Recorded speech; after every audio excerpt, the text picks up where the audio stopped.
Welcome to the Unstoppable Pursuit Podcast, where we're pushing limits in business, life, and health. It's episode 49, and we're talking about work-life balance. We don't even know what that is. So, I'm Brian Benson. Next to me, well, he once did the chicken dance during the Macarena, Mike Stull. And for you listeners out there, if you are not on video, we have some incredible guests with us. We have Krista and Lindsay from the Almost 30 podcast, and if you do not download, subscribe, and review to them, well, then you can get off our channel because we'll just be pissed at you. So they are amazing. They talk about hilarious things. They talk about real life things. They talk about raw things, and it is fun as heck to listen to them. They're so entertaining, inspirational, and we're just happy to have you two here, so thank you. Oh, thank you so much for a nice intro. Yeah, thank you so much. It's so crazy to think that we, you guys listen and engage with ours because we're idiots.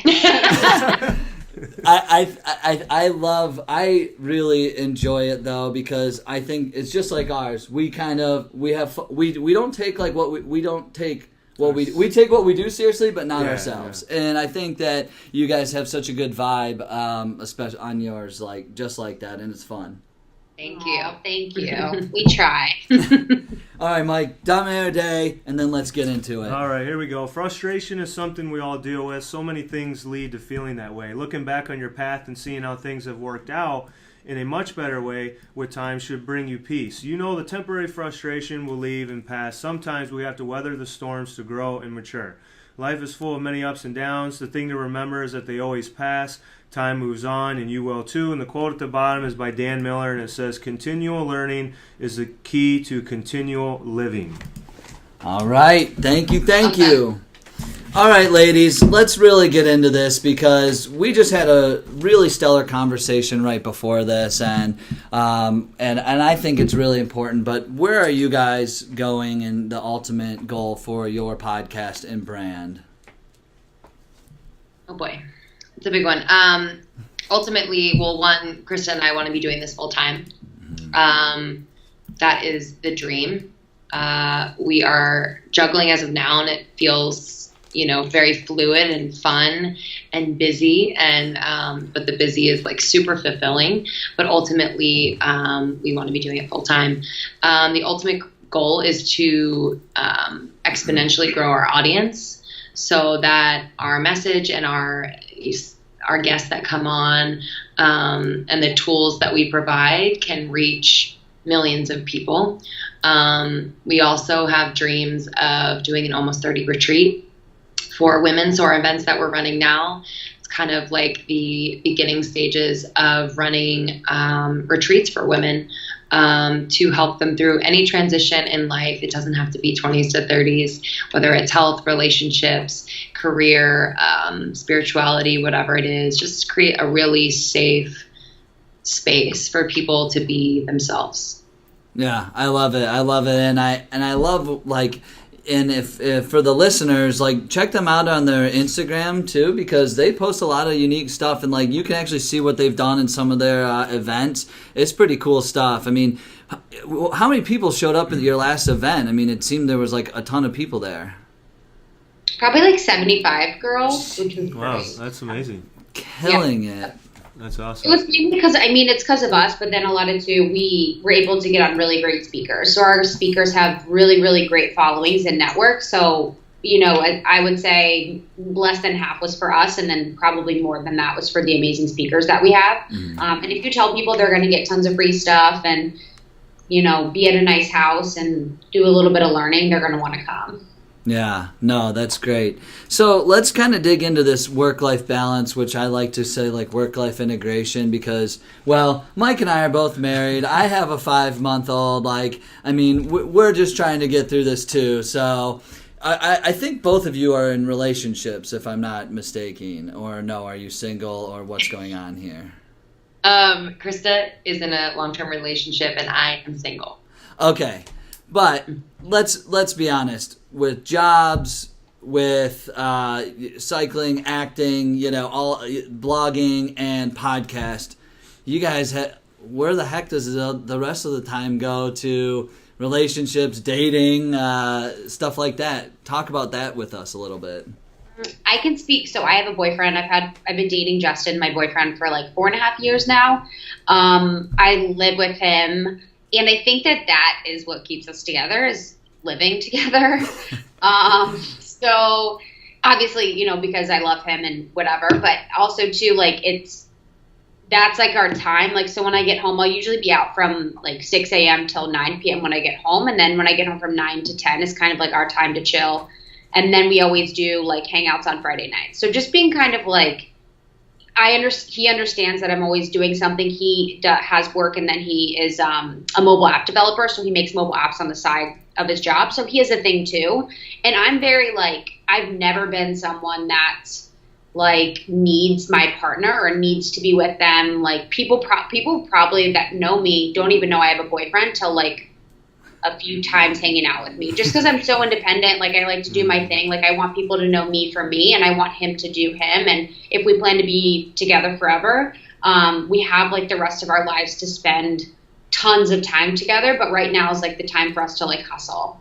Yeah. No, I think that's, I think that having that independence and that internal like happiness only brings you guys probably closer when you do have time together. Exactly. And like, then we have stuff to talk about. Like, we're able to stay interesting and kind of like keep each other up to date of what we're working on and what we're doing. And we're not just like together, like talking about nothing. You know what I mean?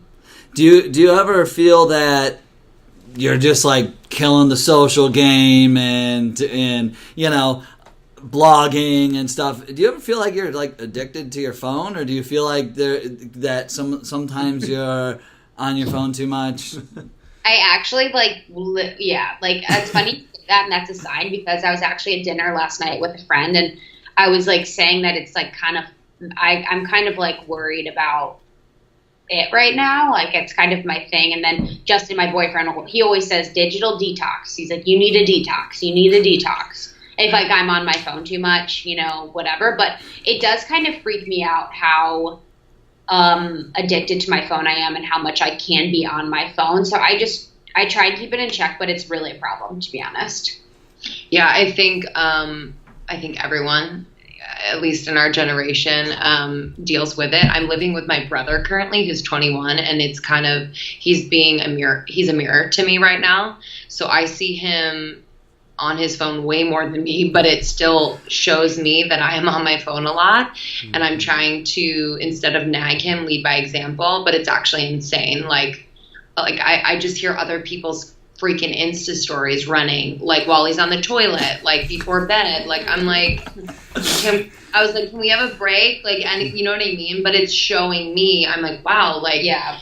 I definitely am on my phone more than I want to be, and I've been trying to be better. And we've talked about this on the podcast when we get up in the morning. Yeah. Not being on our phone right away if we can avoid it. If we can take half an hour, to fit in our meditation, maybe make some tea, maybe do a little journaling, or write down what we're going to do that day instead of hopping on our emails and checking what we have to catch up on. It's more so like creating a map for the day in our minds and like in our soul, you know what I mean? So that we don't get overwhelmed with anything that we might find on Instagram or in our inbox or anything like that. Yeah, it's pretty amazing now. Like, I mean, I'm the same. And I mean, even Mike, that text he sent on Sunday, he's like, wifey and I are on a date night. Like, I can't be on my phone, bro. Like, so I'll definitely talk to you tomorrow.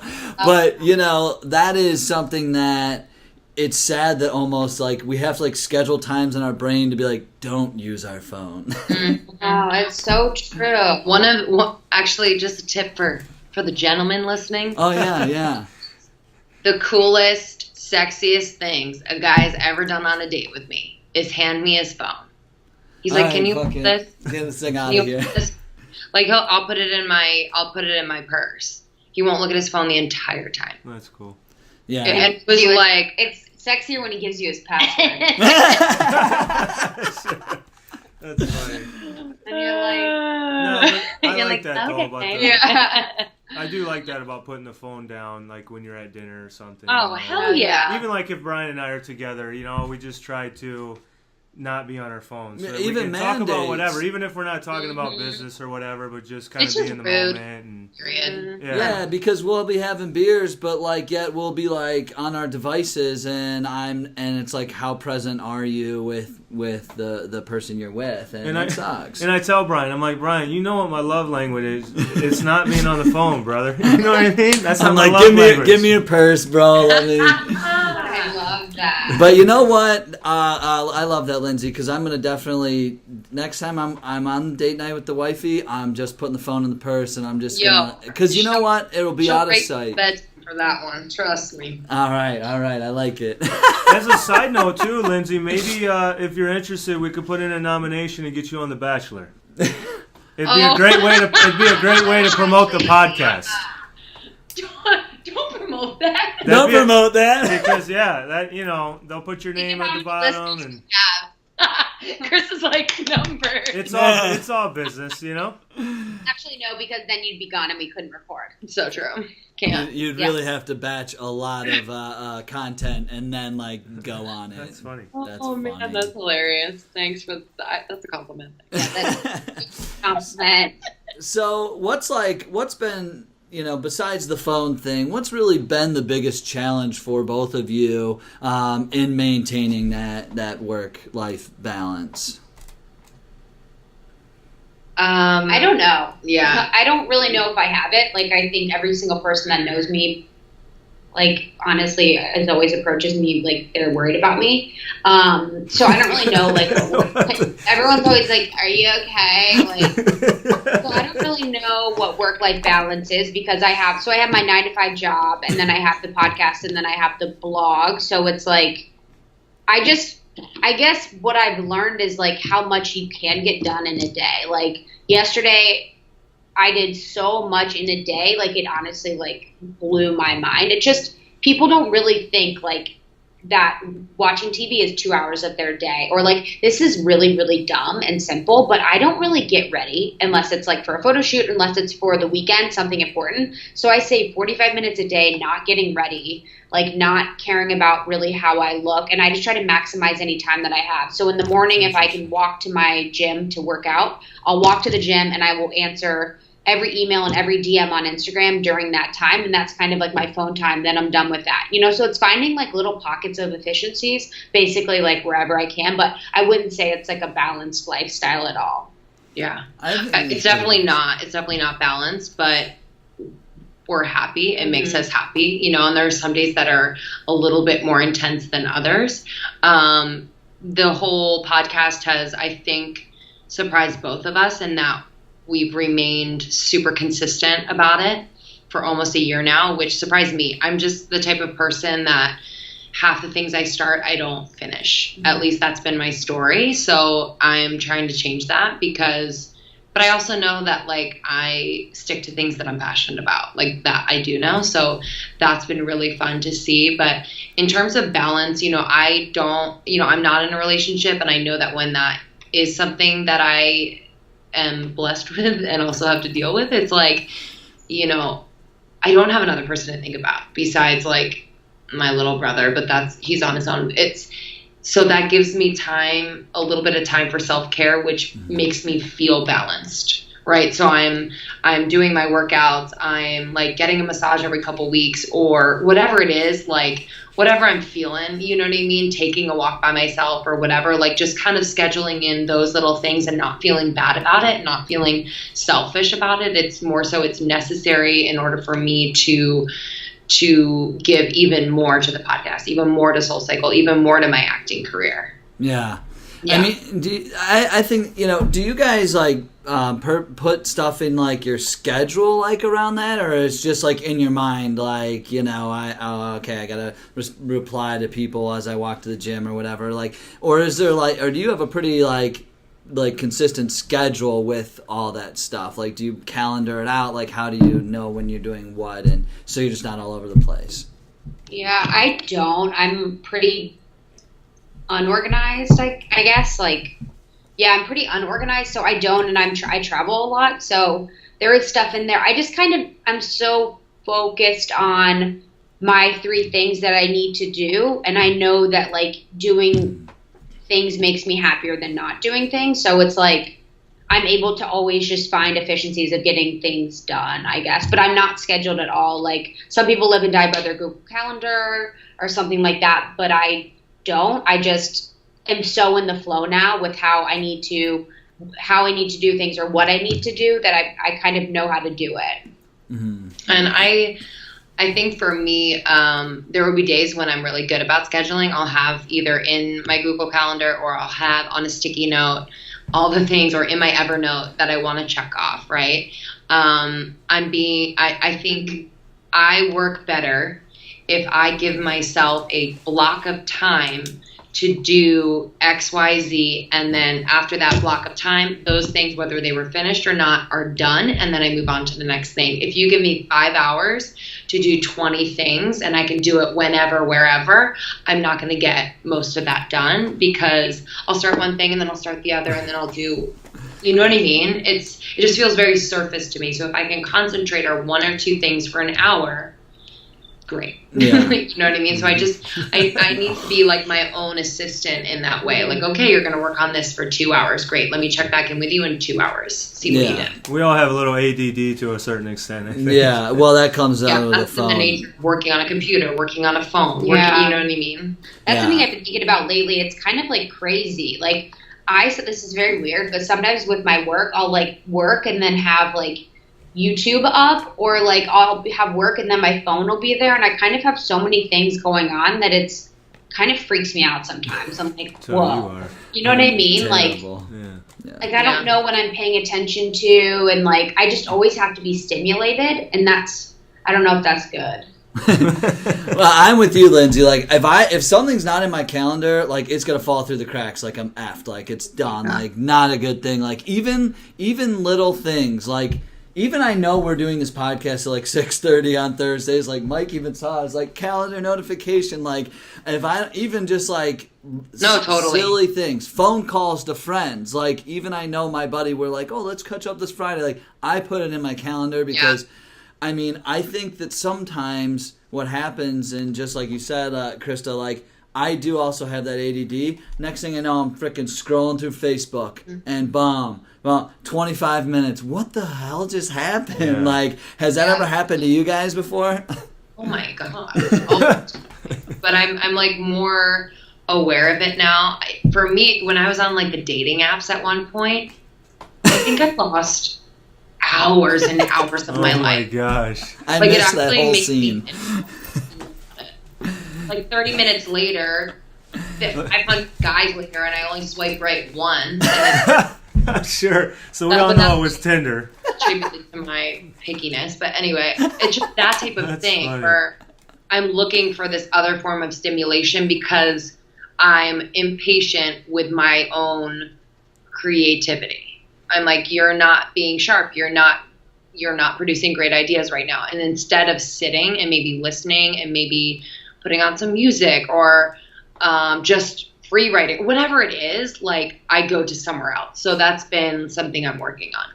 Have you guys ever been, working together and building this podcast and this brand and been like, Krista, like, you gotta get off your phone a little bit, or like, hey, like, have you guys ever had like a moment together when you're working where you've almost felt like there was maybe one person was giving 80% and one person was giving 20%, or has it been pretty 50-50 this whole time?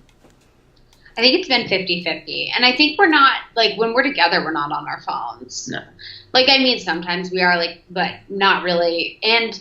It's like, and when I'm going 20, Lindsay's going 80, and like vice versa, so if there's like times like on the podcast when like I'm kind of like drowning, I'm like, okay, I don't know what to ask. Lindsay will always pick it up, or like I'll always pick it up if she's like, and it's kind of weird. Like we have like a sense, like she knows when I'm going to answer something, I know when she's going to answer something. So we're never really, it's weird. Like we're never really like stepping on each other's toes.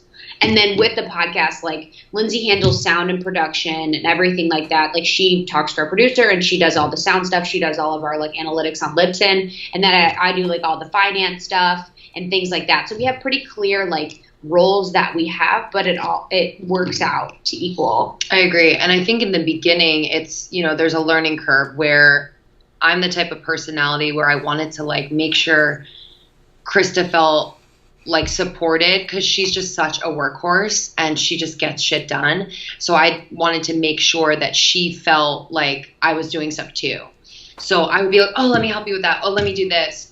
And what I had to realize was that like she's amazing at so many things. She can do that. And like I can't feel bad about her handling the finances, and I can handle all the sound stuff and all the analytics and whatever. And just really owning that instead of feeling bad that I'm not doing everything. I think that happens with any business that you're starting. You kind of want to like do it all and make sure nobody feels like overworked or taken advantage of. But we just work so well. And like she said, I think that's like what you said is exactly right. Like when she's, you know, at 20%, which is never, but like, you know what I mean? When she might be doing more blog stuff and her digital marketing's full-time job, I'm there to kind of be like, okay, let me look this up. Let me reach out to so-and-so. And now that we have Chloe, I mean, it's changed everything and it really makes it fluid. But yeah, I mean, you learn, but we just work so well together, you know, so it hasn't really been an issue. Yeah, no, that's like, I like do all the sound and video and editing and stuff, and Mike's in charge of all the social stuff. So you have to definitely play to your strengths, I think, especially early on when you're getting started, because it seems overwhelming at first, you know, because I don't know, like, if you guys had prior experience in, like, podcasting, but we didn't. We were like, how the hell do you start a podcast? What the hell's Libsyn? What the And so we went through that, and I think I dove in and took the learning curve with that, but Mike really spent so much time on the social side of things, and I mean, the only reason we have a social presence is because of this guy. So we didn't, but when we started, though, I don't, like, I would probably say the first, what do you think, 8 episodes, I don't think we were 100% committed. We were like 1 foot in, 1 foot out, and I think, Lindsay, it was you that said it, that you were proud of yourself for just sticking to it, you know, and so at the beginning, were you girls like kind of testing the waters, or were you like, no, we're going to do this, and like we're going to stick with it for a long period of time, or were like, let's just do 10 episodes and see? Because we kind of were like, I mean, you go back and look at our first episodes. I mean, oh wait, don't do it. It's embarrassing. It is so embarrassing. We were talking about that last night because we were trying to find our videoed identity. It, so it's bad. We didn't know what we were doing. So like I guess I'm curious on that on your guys' end. Yeah, I mean, we were recording in our closets for probably about 5 months, 4 or 5 months, and most of those episodes never saw the light of day. Actually, all of them. So weird, but that's what we had to do. And, you know, like, we were taking time, like, out of our busy schedules to, you know, record for a few hours at a time. I mean, we were, like, lacking oxygen in the closet. We're like, okay, but that was a great episode. That was good. You know, like, we were just getting in our flow. And it's weird to look back on because we didn't really doubt it. We just did it. And so when we found the space, the studio space, it was as if we were kind of launched into the world before. Maybe up here we were like, yeah, we got this, but we were just launched into it. So all of the other pieces felt very professional and real and like, whoa, we're going somewhere. And then we just kind of stepped into those roles, and that's like kind of who we are now, and hopefully, you know, it gets better and better. But yeah, I think from the beginning, I don't know, we just knew it was going to be something.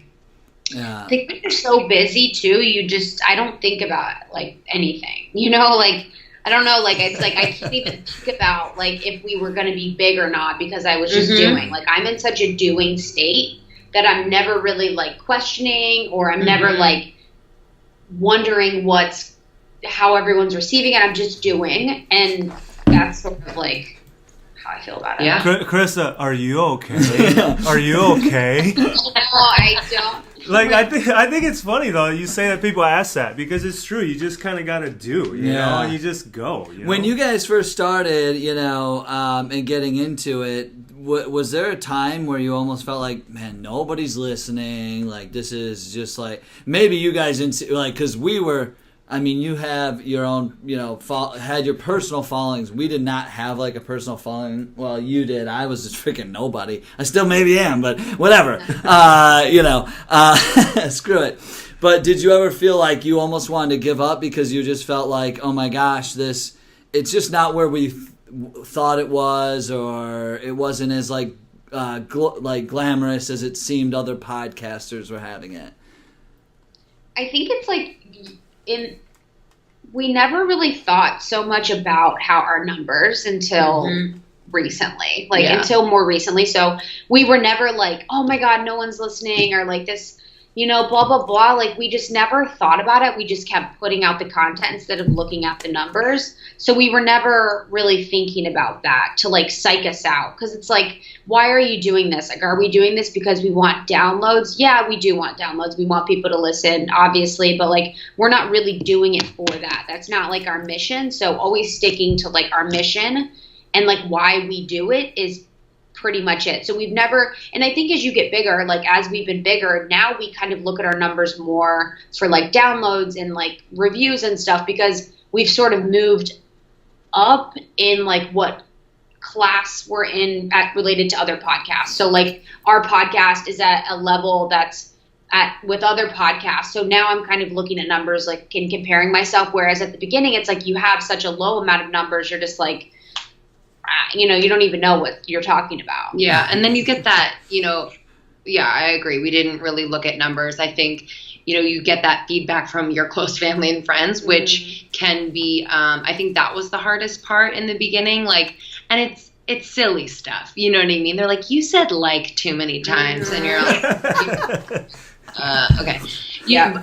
It's okay feedback. Like we took it and we're like, okay, but, sorry, Valley Girl for life. Yeah. But I love it. No, but it's hard because it can get a little personal when your family and friends say things, and we've just learned that not everyone's gonna love the podcast one. Not everyone's gonna love every episode, and also we've learned sometimes what to share and what not to share. The hard way. We've learned that, and nothing's been like earth shattering, but I have to remember that I have family and friends, like, that are listening, and we should think about that more, dude. I mean, because I would share things on the podcast before I would tell friends, and they're like, yo, like, what the hell? And I'm like, sorry, I don't know, I'm busy and I want to share on the podcast. But you just have to realize you're dealing with a lot of different personalities, as you do in life. So it's just been a practice, Yeah. When you first started the podcast, like busy schedules, going back to the balance part of this whole thing, who was the one who said, I really want to do this, and was the other person at all like a little like, man, I already got so much going on, it would almost be insane? So, or was it like a mutual, let's freaking do this? It was mutual. Yeah. Like there was no questioning of it. So funny. Yeah. Yeah. There was no like having to stuff. So I just was like, okay, like let's do it. Like I think now we realize the workload. Maybe if you would have told me then like how much work this would be, maybe I would have been hesitant. But like now, but at the beginning, it's like just fun. You just do. Yeah, you just do. Yeah. No, I think that's great. Yeah, I mean, our story's a bit different. I had to freaking drag this freaking gorilla to do this with me. But, I mean, I was just wondering, because we both were really busy at the time. Even I'm building a startup right now that I do full time, and this just was like, we wanted to share our journey and what we've been doing, but man, this guy denied me like freaking 100 times to do this. I should just be by myself right now. Why? I mean, we were just so busy, and he was texting me nonstop about the podcast, and I thought to myself, and we talked about this last night at our speaking engagement, was we're so late into the game, Brian. Like, what are we going to talk about? Looking back on that was all silly now, because, people are, Gary Vee just started his podcast, Gary Vaynerchuk. So, but yeah, I just had a bunch of reservations, but then finally I just woke up to one day and I was like, you know what, dude, let's just do it. We have nothing to lose. Let's talk about what we want to talk about. So yeah, he had to force me into it. So yeah, and those were not good episodes at all. So those are our closet episodes that we probably shouldn't have released, but we did. So yeah, we came out there. You have to put it out. Yeah, and that, did you guys? Are you ever gonna release those like closet episodes just to be like, hey guys, here's where we were early on. We thought about it. I'd love to hear those. We thought about doing a compilation of them, like. That'd be cool. Yeah. Yeah.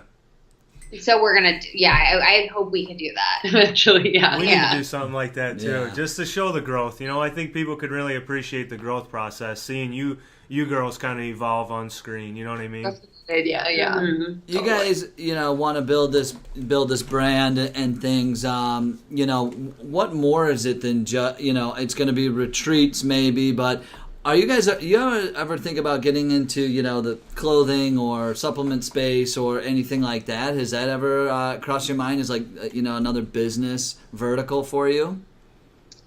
I think that's a good question. I don't want to say no. I never want to say no, never say never.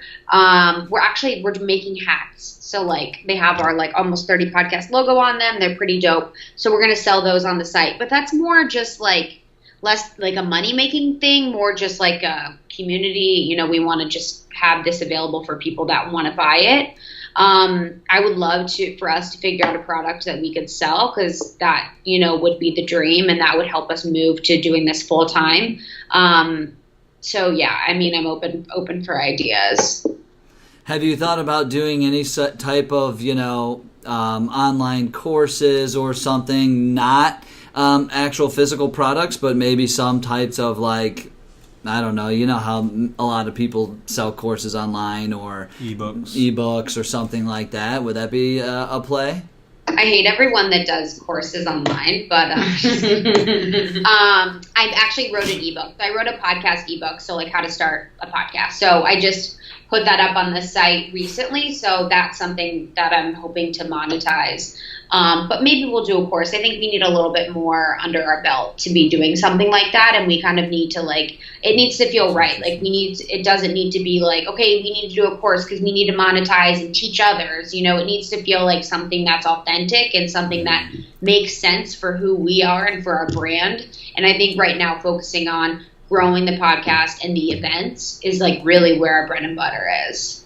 Yeah. Do you kind of feel sometimes when you're doing the events, I mean, obviously there's a huge population, you have 70 people showing up at your events and things, but do you think that like niches you too much in that it can't build a national brand, or do you not even think about that at all? Well, I mean, we are still in our first year, and I think it's really important to us to tap into the community that is local. And we have had people like travel to attend these events, which is really cool. Wow, that's awesome. So eventually, we would love to have events in different parts of the country or simultaneously happening, but or to have it in a place where people would fly and make it our retreat, like a long weekend retreat or a weekend retreat. That's the goal. But I think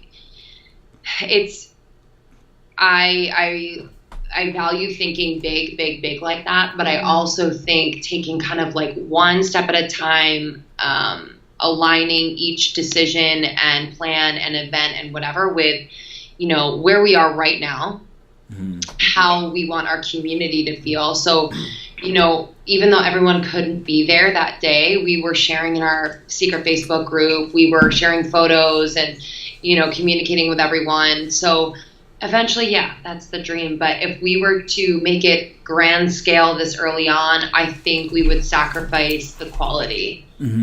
So we're learning, but it's been amazing. Like the intimate events are really special. I don't want to be in a ballroom one day with, you know what I mean? Like I think there's value in the intimacy. And if we can do it more often with those groups of 50 to 100 people, great. But I don't see us doing, I don't know, stuff in a ballroom. Yeah.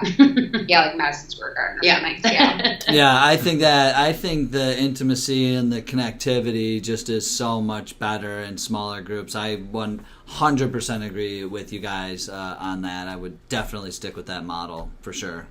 We need to do that. You guys, we should do a combined event where we get the almost 30 Unstoppable Pursuit and we merge. But are you guys, when you guys first started, from your backgrounds, did you know you wanted to primarily hit the female audience? Was that an idea? I mean, look, anybody who's listening to this needs to know that, like, I listen to your podcast as a man, like, and it definitely appeals to me. Like, it's good to hear this stuff. Like, you guys talk about cool stuff, health and inspiration and things, so anybody can listen. But this was an all-female event. Like, is that kind of where you guys are saying, this is really our niche?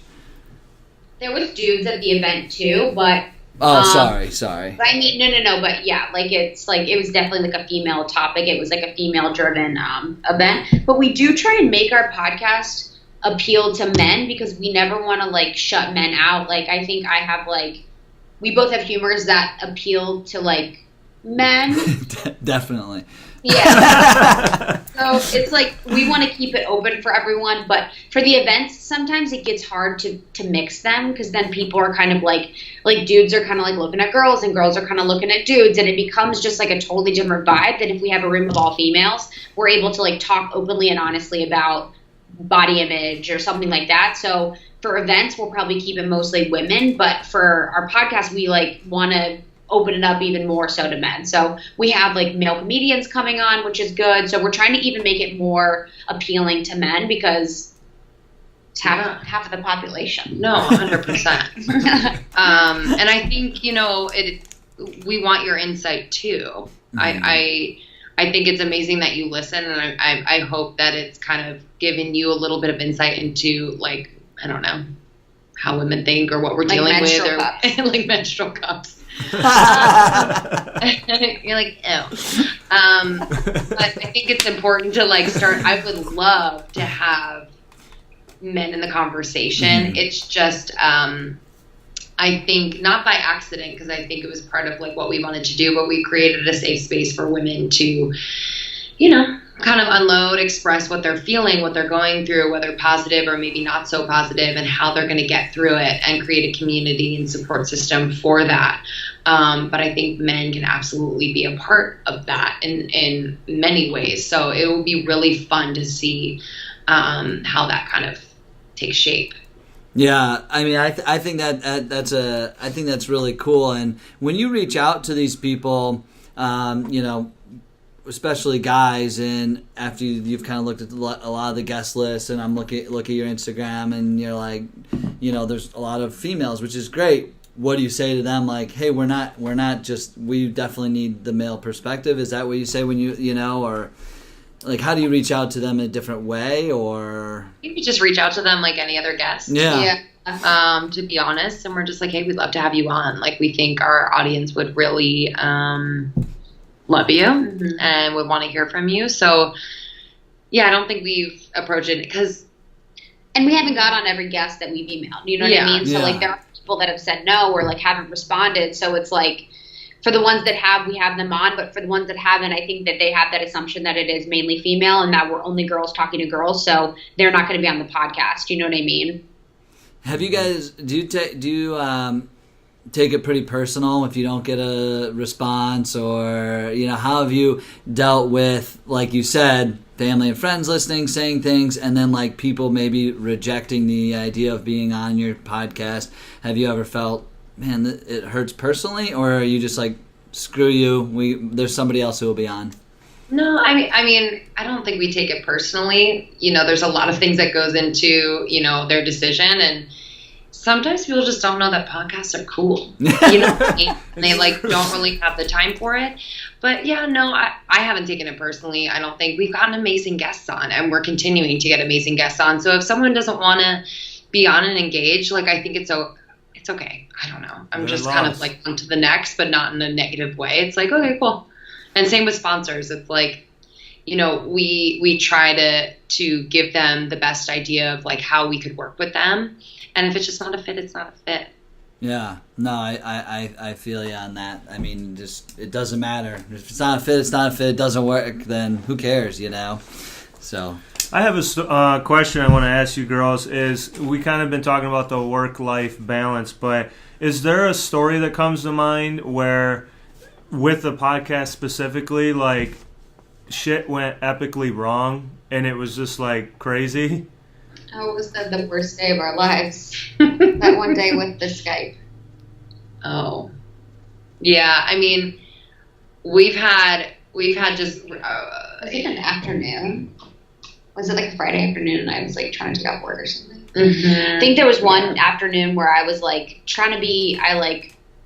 was trying to be slick with work, and I like skipped out on work or said I had something like a doctor's, and then we're like trying to record, and we're like in the recording studio. We have like 3 really big interviews lined up, and like they were all on Skype, and we couldn't fucking get Skype to work. So our like biggest interview yet, like we couldn't get Skype to work. We're like late to call them. It's just like so embarrassing. The sound quality was like poor. We're in piss moods because I'm like, dude, I had to lie to work and like come, and then we couldn't get Skype, and then We won't let your work know you did this. Don't worry. yeah, please don't send this to them. There's definitely been times. I think that was probably the only day where we were like, this sucks right now. Like we don't know what we're doing.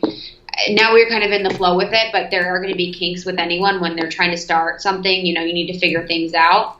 But we learned too to like not back to back ourselves with interviews, you know, so we're a little bit more fresh. Yeah, that's definitely something we've learned. I mean, we've tried to pack in like 3 or 4 interviews in one sitting, and it's just too much. Yeah, that's a lot. Yeah. And also because we're doing multiple things with our various jobs, we don't have a lot of lead time, like leading up to a recording. Literally, Chris and I get to the recording studio, we're starting within 10 minutes, and then we gotta go. Like and it's frustrating sometimes. Like I wish we could like chill for like 3 hours, and an hour and a half of that we chat and take notes and maybe brainstorm and like whatever. But like it's always kind of like go, do, record, stop, go, Dropbox, bye. Oh my god! Are you Preaching to the choir. Are you the female versions of us? Like, I mean, I seriously feel so. I relate to you guys just so much. I mean, this is why we asked you to be on the show and everything, and I like your podcast. But I just really relate to it because same with us. We're like, oh, dude, like, you know, my wife will call me or text me like, hey, like the baby's crying, and I'm like, holy shit! So we got to keep moving here because I got to get home. Like, you know, we got to just do stuff. I got to be a dad, like, too. You know, on top of that. So. And that's tough. Yeah. So I know you got to get going here pretty soon. So the one big question we want to ask is for both of you, and we want to hear the answer from both of you, is if you were standing in front of your 10 years younger version of yourself from 10 years ago, what would you say to them? Knowing what you know now, just in general about life, podcasting, the floor is yours. I wish I would have, at that time, I wish I would have said to like start sooner. Like if I would have started my blog when I was that age, I would literally be a millionaire right now. Like I would be literally traveling the world. I'd do everything I wanted because that's when blogging was so new. That's when blogging was like so nuanced. So I probably would have like wanted myself to do more or explore more to figure out how to get on this path sooner. Because if I was on this path sooner, like sky is like the limit. So instead of like fucking around and like just being a self-absorbed or like into like dumb shit, you know what I mean? Just like actually like figure out what you're passionate about or what you're good at and like start to do more of that. It's similar in that I always knew what I was passionate about. I didn't know how to go about making it a reality for myself. And I think that paralyzed me.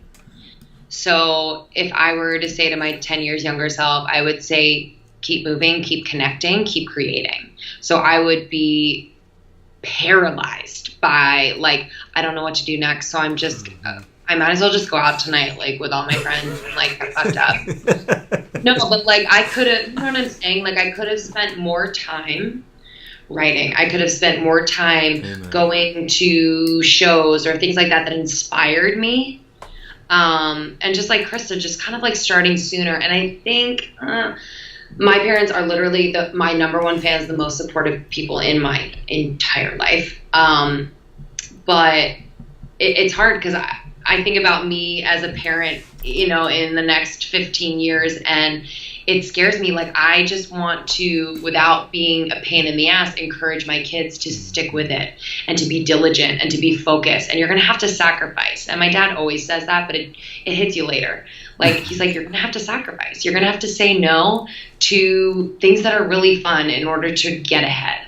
So yeah, all of those Well things. said. Yeah, Well said. I mean, I can relate to that freaking 100,000, 50 million %. We always say that. We're like, when I was bugging you about the podcast, bro, we should have started this 2 years ago when you said that. We've taken so much action over the past year Yeah. that when we compare that to the previous 4 or 5 years, like exactly what you girls said, like it's like, damn, we thought we were actually I thought I was taking working action. hard and we weren't. Yeah. You know what I mean? But you can't Yeah. get it back, and it is what it is. But yeah, I mean, you hit the nail on the head with that one. Yeah, that's some really powerful advice. So let's get into the challenge. Mike will read his health tip, and then we'll close it up.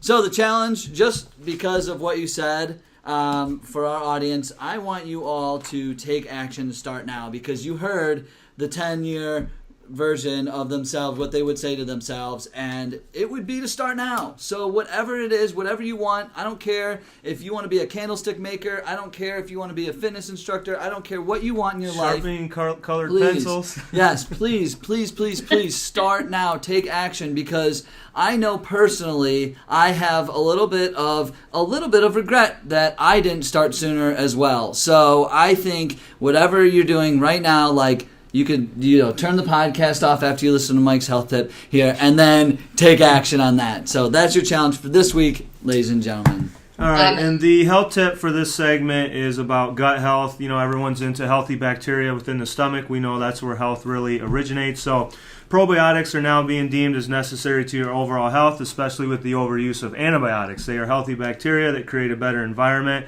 in the intestinal tract and body. They help repair any damage in our intestinal wall, which is only one cell thick, preventing what would become leaky gut syndrome down the road as a possibility. They also help with digestion and mood, along with many other things. When choosing a probiotic, look for brands that contain billions of servings. If it only has millions, that's not enough. And the quote at the bottom of this page says, "You miss 100% of the shots you don't take," by Wayne Gretzky. Boom! Good All old right. Wayne, man. Ladies and gentlemen, follow the Almost 30 podcast. Check them out. Facebook, Instagram. I mean, I'd say you guys are pretty heavily invested in Instagram. Their account is inspirational, but it's also pretty humorous. And I think, I don't care where you are in life, like, you can relate to you guys. So I really just appreciate both of you so much. I think you're just incredible women, and I can tell you're just so passionate about this and what you're doing, and you're really changing lives. So thank you for being you, and thank you for keep sharing your message. So much. That's so This sweet. was Thank you. literally filled me up. This Yeah. was so fun. It was so We good to needed connect it. with you guys. We're happy to support you guys in any way we can, so just let us know. Awesome. All right, Thank you, thanks ladies. so much for your time. You're the best. We'll talk to you later. Awesome.